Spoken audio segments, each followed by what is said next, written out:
Hi guys, today I'm going to teach you how to cook popcorn in a microwave. So now I'm going to open it up. I'm going to take this in the microwave. You put the popcorn in, you close it, and then you start it to 140. 140 is right there. Good, start.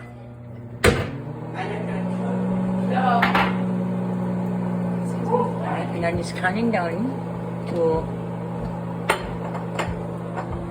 keep counting down. Sorry guys about all the noise. My mom is cooking her tea right now.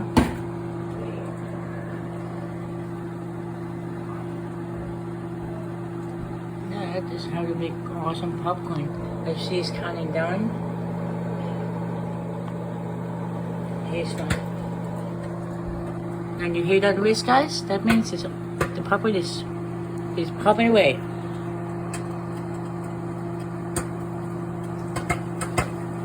And that is how to make awesome popcorn. Thank you for watching.